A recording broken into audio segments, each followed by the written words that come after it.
Hola, bienvenidos a este espacio de Dinero en Semana TV. Soy Carlos Enrique Rodríguez, subdirector de Semana.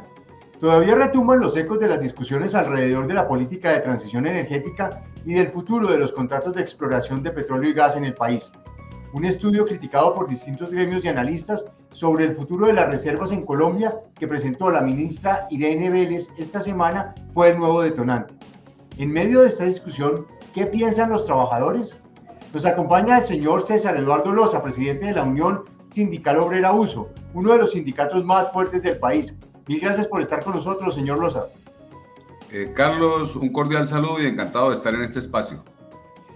¿Cuál es su opinión del estudio que presentó el Ministerio de Minas y Energía sobre las reservas del país y que defendió esta semana la ministra?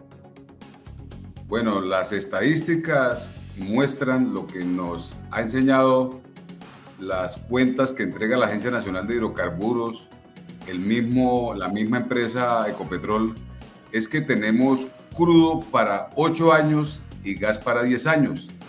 Y para garantizar la autosuficiencia energética, para garantizar la soberanía energética, es necesario encontrar más gas y encontrar más crudo, pagar tarifas 4 o 5 veces más caras. Ahora, ¿qué pasa con el crudo? Nosotros tenemos dos grandes refinerías, la refinería de Barrancabermeja, que tiene una capacidad nominal de 252.000 barriles día, pero carga en promedio 225.000, 230.000 con crudos nacionales. Si nosotros no encontramos crudo, no tenemos la materia prima, pues sencillamente nos vamos a ver abocados a dos fenómenos o a dos posibilidades. Uno, nos importan las cargas, pero traer cada barril desde el puerto del Mar Caribe o puerto del Pacífico a Barrancabermeja significaría $5 o $6 en cada barril. Entonces, el otro camino que queda es la importación de combustibles. Por eso consideramos que es estratégico para el país seguir explorando, seguir perforando y además trabajar paralelamente en la transición energética en la cual estamos de acuerdo. Ok, señor Loza, de acuerdo con lo que me dice, ¿usted está de acuerdo con que se sigan suscribiendo nuevos acuerdos de exploración petrolera y de gas? Si con los contratos que hoy hay se garantiza el abastecimiento energético del país, pues listo, estaríamos de cara a una transición, pero la industria petrolera pues requiere perforar muchos pozos, pues, tanto en la búsqueda de gas como de petróleo, y por lo tanto creemos que las mismas necesidades del país para garantizar la soberanía energética hacen que se tenga que seguir explorando y perforando, y por supuesto que para eso hay que firmar nuevos contratos. Usted mencionó en su primera respuesta cómo garantizar la autosuficiencia energética. En este momento, pues hay mucho ruido porque el gobierno pues ha señalado que no quiere seguir con la exploración petrolera y eso desincentiva los privados que quieren entrar, pero además hace que Ecopetrol pierda un poco el foco. ¿Cómo realmente garantizamos la autosuficiencia energética en el país? Bueno, la autosuficiencia se garantiza teniendo los recursos, teniendo petróleo y teniendo gas. Ahora, usted mencionaba Ecopetrol. Es importante tener en cuenta que además de la soberanía energética hay un tema de carácter económico. La estabilidad económica en el país en buena parte está garantizada por Ecopetrol. Este año se le van a entregar al Estado, al gobierno, pues, por efecto de dividendos, aproximadamente 19 o 20 billones de pesos. Es decir, una cifra superior a una reforma tributaria o similar a esta reforma tributaria que recién se acaba de aprobar. Esos 19 o 20 billones de pesos le sirven al gobierno para hacer política pública. Entonces, este tema, además de la soberanía energética, también tiene que ver con un tema de carácter económico. Me da pie para hacerle una pregunta alrededor de Ecopetrol. Algunos analistas han planteado que Ecopetrol está perdiendo fuerza y, por supuesto, en algunos casos valor con esta discusión que se ha generado alrededor de la transición energética y la velocidad de lo que llaman algunos el apagón petrolero. ¿Comparte la posición de esos analistas en el sentido de que Ecopetrol está perdiendo fuerza y valor? Bueno, yo creo que el tema, la pérdida de valor de las empresas, no solamente de Ecopetrol, obedece más a un tema de carácter macroeconómico antes que a esta discusión, porque Ecopetrol es una empresa sólida financieramente. Ecopetrol es una empresa diversa que tiene todas las líneas del negocio, tiene exploración, tiene producción, tiene refinación, tiene transporte, tiene comercialización, y dijéramos que es una empresa robusta. Ahora, ¿nosotros qué consideramos? Ecopetrol debe ser la empresa que lidere la transición energética en Colombia. Indudablemente, las empresas petroleras, las empresas que manejan combustibles fósiles, están llamadas a liderar la transición energética. Y en ese sentido es bueno plantear lo siguiente: Ecopetrol está en la senda correcta. Ecopetrol, su consumo de energía diarias es de aproximadamente 800 megavatios. En estos momentos está generando aproximadamente de energías renovables 140 megavatios con una mega granja solar que va a ingresar en operación, y se calcula que al 2023, a finalizar el 2023, debe tener ya una autogeneración de 400 megavatios, es decir, la mitad de la energía que consume Ecopetrol va a ser renovable, y al cierre del 2026 debe estar generando 800 megavatios, es decir, la totalidad de energía que consume Ecopetrol. Entonces creemos que va en la senda correcta, y Ecopetrol va a adelantar de acuerdo a la información que hemos recibido y que esperamos que Ecopetrol nos las presente con más detalle. Se está trabajando en procesos de generación de hidrógeno, que por supuesto consideramos que va en la senda correcta. Eso para explicar y para sintetizar que Ecopetrol está transitando hacia convertirse en una empresa mixta, que siga produciendo hidrocarburos, pero que también trabaja en el proceso de generación de energías renovables. A propósito de eso, desde el sindicato, ¿cómo han visto la compra de ISA por parte de Ecopetrol? Bueno, nosotros fuimos críticos de esa compra de ISA porque consideramos que esos recursos se pudieron haber empleado precisamente en otras líneas del negocio, pero bueno, ya fue un negocio que hizo Ecopetrol, y al final pues ISA es una transportadora, y creemos que hace parte de la integridad que requiere un proceso de generación de energías alternativas y un proceso de transición energética. Volviendo un poco al tema de autosuficiencia, señor Loza, ¿ustedes están de acuerdo con el fracking para garantizar esa autosuficiencia? No, el sindicato hace 4 años tomó una decisión en una Asamblea Nacional de Delegados, que es la máxima instancia del sindicato. Y la decisión en esa asamblea era que el sindicato no estaba de acuerdo con el fracking. Y ese tema pues ya quedó superado, como quiera que el gobierno así lo convalidó. Y consideramos que por métodos convencionales se debe seguir buscando crudo y buscando gas.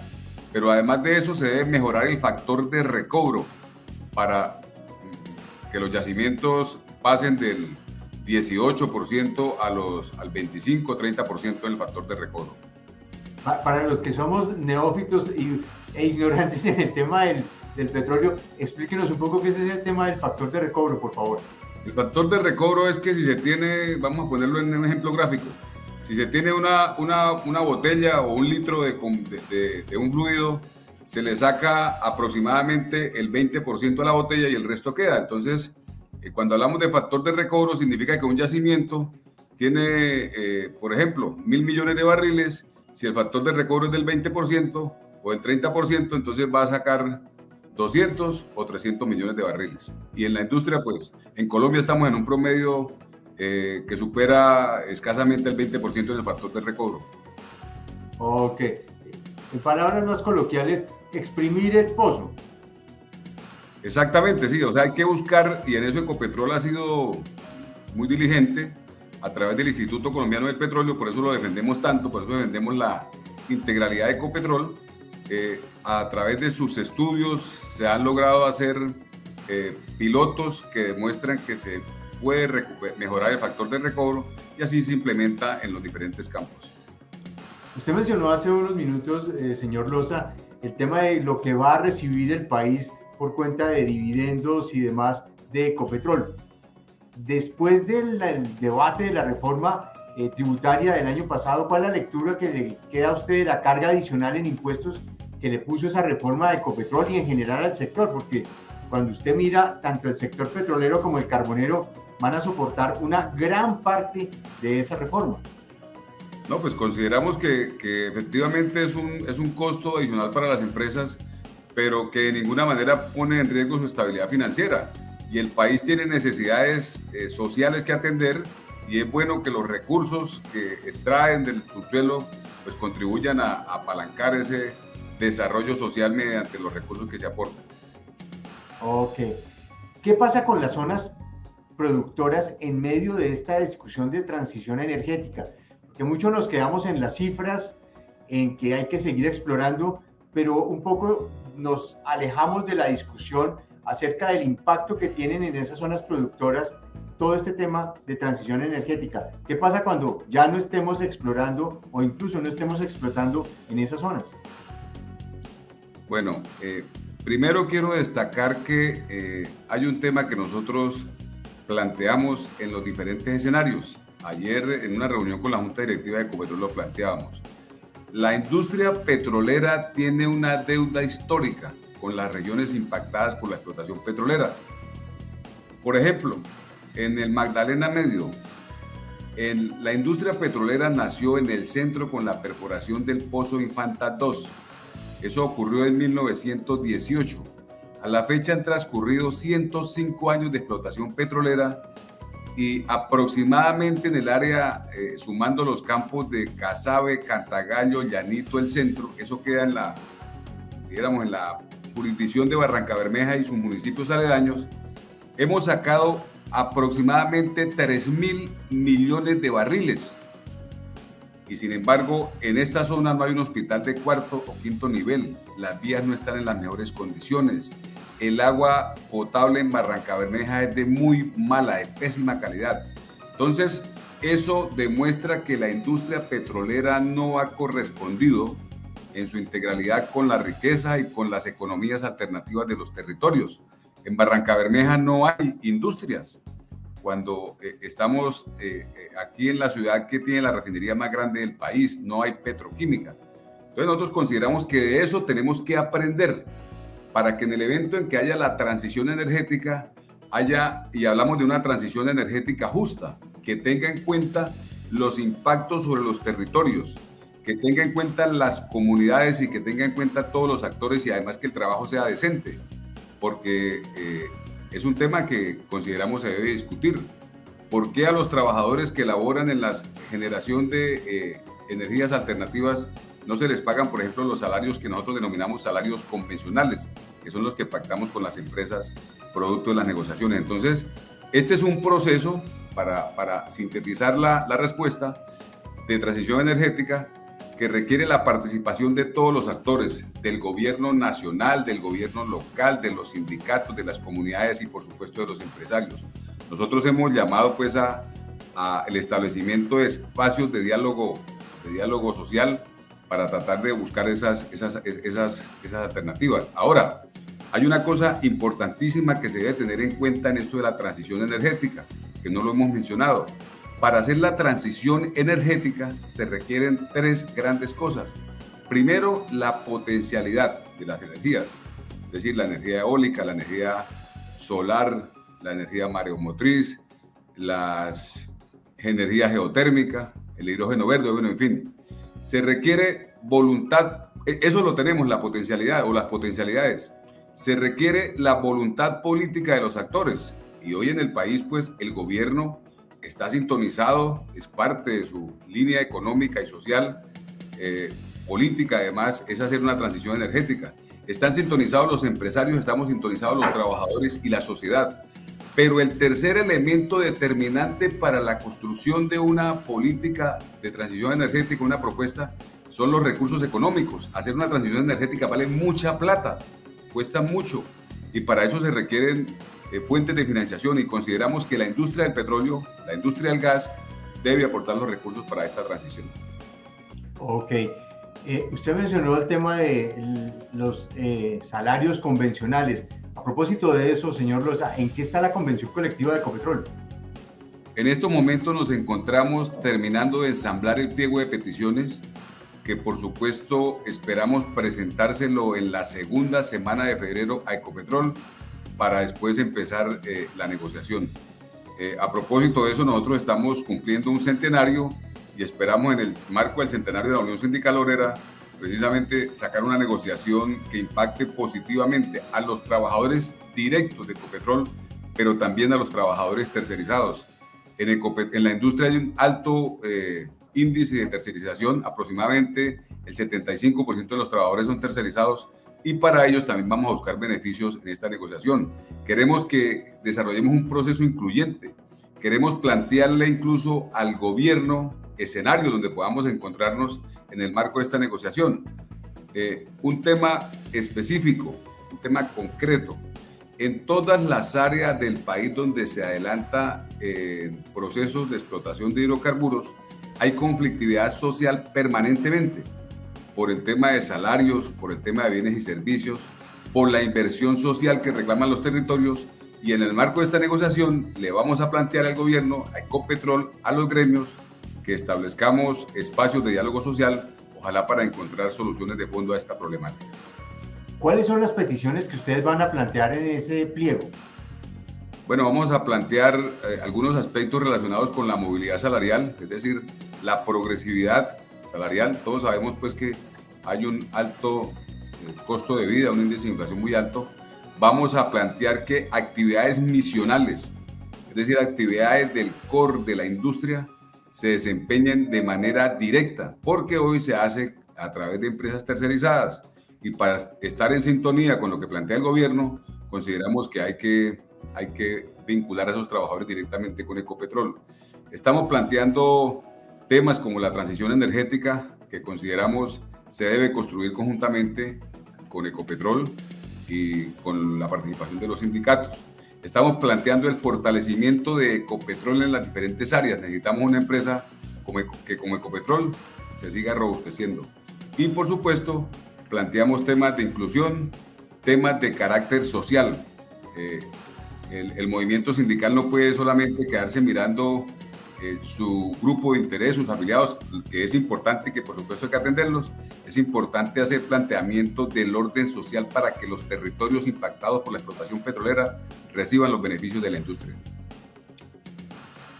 ¿Cuánto o cómo es el cronograma, señor Loza, de las discusiones? Es decir, ustedes en la segunda semana, le entendí bien, de febrero, presentan el pliego, y eso ¿cuánto va a durar la discusión y cuánto puede alargarse? Bueno, una vez se presenta el pliego, la empresa, de acuerdo a la ley, tiene 5 días para llamar al sindicato. La empresa está ya manifestado que tiene la disposición. Firmamos un acta de garantías y definimos cuándo comenzamos a negociar. Esperamos estar arrancando la negociación en marzo. Son 20 días de la etapa inicial donde se pueden encontrar coincidencias, hacer acuerdos. De no ser así, pues se extiende otros 20 días y en esos 40 días esperamos buscar un acuerdo con Ecopetrol.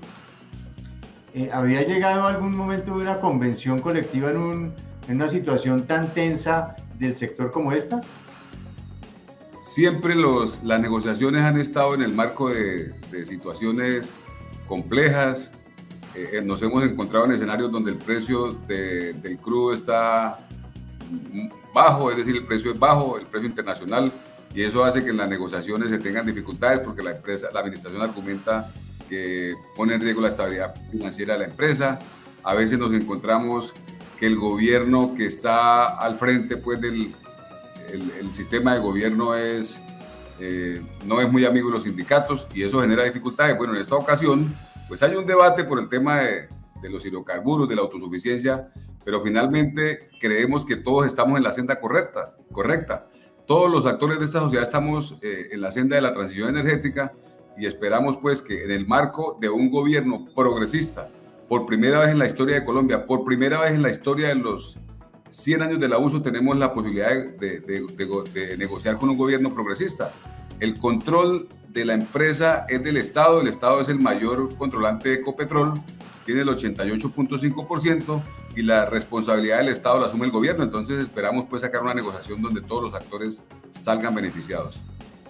A propósito del gobierno, señor Loza, el presidente Gustavo Petro ha invitado a defender las reformas en la calle. ¿Ustedes van a salir? Por supuesto, nosotros vamos a defender las reformas, vamos a participar de las movilizaciones, porque si a alguien le debe interesar la reforma laboral en esta ocasión es a los trabajadores y hay que darle fuerza en las calles. La movilización es una libre expresión de la sociedad, hay que desarrollarla, eso sí, de manera pacífica.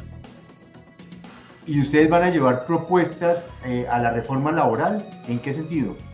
O sea, todos los trabajadores en Colombia estamos impactados negativamente por la ley 789 que nos quitó los recargos nocturnos. De 6 de la tarde a 10 de la noche, después el gobierno de Santos nos devolvió una hora, nos quitó el 25% de los recargos, bajó las tablas de indemnización. Entonces, nosotros consideramos que es determinante recobrar esos derechos que se tenían, dignificar el empleo, buscar la estabilidad laboral. Estamos de acuerdo que los trabajadores de plataformas se formalicen. Esos puntos que se están tocando con el Ministerio del Trabajo y donde tenemos representación de los trabajadores y participa la Central Unitaria de Trabajadores a la cual estamos afiliados, por supuesto que tienen todo nuestro respaldo. Señor Loza, le agradezco muchísimo sus comentarios y su presencia en este programa. Mil gracias por acompañarnos. Carlos, muy amable, encantado de estar acá. Muchísimas gracias. A ustedes, mil gracias por estar con nosotros. Los invitamos a que nos sigan en nuestras plataformas y en semana.com. Nos encontramos de nuevo la próxima semana.